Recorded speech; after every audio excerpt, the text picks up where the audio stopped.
I never understood why my father worked such strange hours at our bakery. Now his secret mission is mine. I, 35M, never wanted to be a baker. The family business was always meant to go to my older brother, but life has a way of throwing curveballs when you least expect them.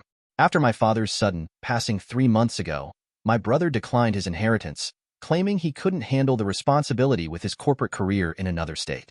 So here I was, standing in a small corner bakery that had been in our family for 3 generations, wondering what the hell I was going to do with it. The morning after I got the keys, I stood in the kitchen at 4 a.m., staring at the ancient ovens and trying to remember everything I'd deliberately forgotten about baking. The smell of yeast and flour hung thick in the air, bringing back memories I'd spent years pushing away. My father had tried to teach me everything about this place, but I'd always been more interested in computers than kneading dough. Now, facing the prospect of running this business, every missed lesson felt like a weight on my shoulders. The elderly staff was both a blessing and a curse. They knew every recipe by heart, could tell you exactly how long to proof the dough just by looking at it, and had known me since I was running around the kitchen in diapers. But they also remembered every time I declared I wanted nothing to do with the family business, every argument with my father about my future, every dismissive comment about just being a baker. Their knowing looks and whispered conversations made me feel like an imposter in my own inheritance. The first week was chaos. I burned 2 batches of sourdough, nearly broke the industrial mixer, and had to call my brother 3 times for help with the ancient accounting software. The regular customers were patient, but I could see the concern in their eyes. This wasn't the seamless operation my father had run for decades. I was drowning, and everyone knew it. It wasn't until the second week that I started going through the office paperwork. My father's desk was a monument to organized chaos, decades of receipts, supplier contracts, and handwritten notes stuffed into manila folders. I was looking for the updated health inspection certificate when I found it.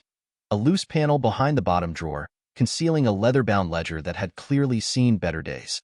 At first glance, it looked like another accounting book. My father was obsessive about record-keeping, documenting every bag of flour and every dozen eggs. But this was different. The entries dated back to 1985, long before I was born, and they weren't about bread and pastries. The first entry that caught my eye was a large sum, $50,000 in cash, marked only with initials and a strange symbol that looked like a simplified house with a cross through it.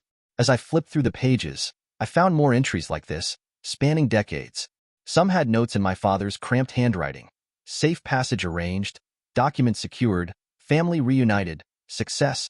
Others were more cryptic: red alert, route 2 compromised, switch to backup location, new contact established in medical. I spent that entire night in the office, poring over the ledger. The amounts varied wildly, sometimes as little as $500, other times reaching into 6 figures. Each entry was meticulously documented with dates, initials, and those strange symbols. There were patterns I could see but couldn't understand, a code that had been used consistently for over 30 years. The next morning, running on nothing but coffee and confusion, I started noticing things about the bakery I'd never paid attention to before. The heavy-duty locks on the basement door. The sophisticated security system that seemed excessive for a small business.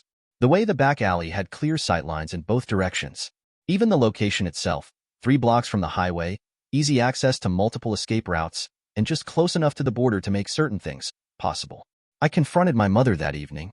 She was living in the small apartment above the bakery, just as she and my father had for 40 years. When I showed her the ledger, she didn't seem surprised. Instead, she looked tired, as if she'd been waiting for this conversation for years. Your father, she said, pouring us both a glass of wine, was more than just a baker. He believed that everyone deserved a chance at safety, at freedom. It started with one family, neighbors of ours who needed to disappear quickly. Your father had contact from his time in the service, knew people who could help with papers, safe houses, new identities.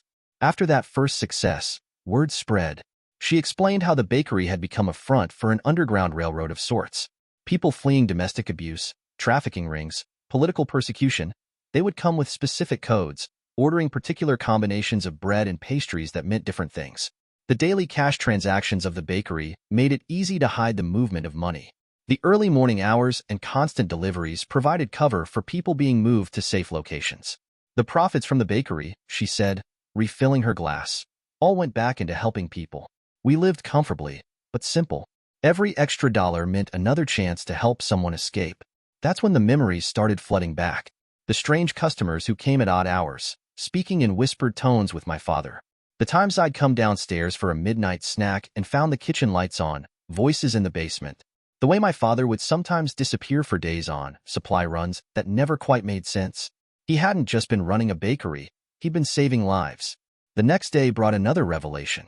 An elderly woman came into the shop just before closing. She'd been a regular customer for years, always ordering the same thing, a dozen dinner rolls every Thursday. But this time, she looked at me differently. "Your father," she said quietly, after ensuring we were alone, "helped my daughter escape her abusive husband 20 years ago. She has a new life now, 3 beautiful children. We've been watching, waiting to see what you do with his legacy." She introduced herself as part of the network, one of many people who helped identify and vet cases, ensuring the bakery's resources were used for genuine needs. There were others, lawyers who worked pro bono, doctors who treated injuries without questions, safe house operators who could make people disappear overnight. My father had been the coordinator, the one who brought all these pieces together. The reality of my inheritance hit me like a freight train. This wasn't just about keeping a small business afloat or honoring family traditions. My father had built something far more meaningful than I'd ever imagined, and now I had a decision to make. I spent weeks agonizing over it. The operation wasn't exactly legal, even though its purposes were noble. I had a comfortable life as a software engineer, a career I'd built specifically to escape the family business. Taking this on would mean completely restructuring my life, accepting risks I'd never imagined facing. But then I started reading the detailed notes my father had kept about the people he'd helped. Children who got to grow up in safety, women who reclaimed their lives, families who found refuge. The more I read, the more I understood why he dedicated his life to this cause. The network was still active, watching and waiting. The elderly woman, who I now knew was a retired social worker, began teaching me the codes, introducing me to key contacts. Each person I met had stories about my father, about lives he'd changed, about the quiet strength he'd shown in the face of enormous challenges. My brother's rejection of the inheritance made more sense now. During one of our late-night calls, he finally admitted that Dad had told him everything a few years ago. "I couldn't handle it," he confessed. "The responsibility, the risk. I'm not built for that kind of life. But you always had Dad's heart."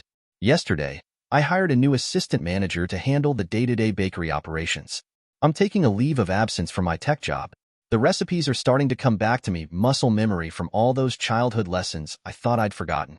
The elderly staff, seeing my commitment, has begun sharing their knowledge more freely. The bakery opens at 5 a.m. tomorrow. We'll serve fresh bread and pastries to our regular customers. The morning rush will come and go, and maybe, just maybe, someone will come in with the right code word, looking for help. When they do, my father's ledger has shown me exactly what to do. I'm still processing everything. Part of me is angry that my father never trusted me with this while he was alive. Another part is terrified of the responsibility. But mostly, I'm in awe of the man I thought I knew, discovering he was so much more than just a small-town baker. My wife thinks I'm crazy for giving up my tech career for this. Maybe I am. But every time I open that ledger and see my father's handwriting, I think about all the lives he changed. The bakery might not make much profit, but its real value was never about money anyway. Looking back, I realize my father tried to tell me in his own way. All those lessons about how bread brings people together, how food can be comfort, can be home, can be safety. He was teaching me about more than just baking. He was showing me what it means to serve something bigger than yourself. Tomorrow, I'll start another page in the ledger. The symbols and codes are memorized now, ready to continue what my father started. In a world that often feels dark and cruel, he found a way to create light, to offer hope, one loaf of bread at a time. TLDR. Inherited my father's bakery, discovered he'd been running an underground network helping people escape dangerous situations for decades. Now continuing his secret legacy while maintaining the bakery as a cover. Thank you for watching. If you enjoyed this story, please hit that subscribe button. Don't forget to give it a thumbs up and share it with friends or family who might enjoy it too. Your support means a lot. And if you have any thoughts, questions, or story ideas, drop them in the comments below. I'd love to hear from you. See you in the next story.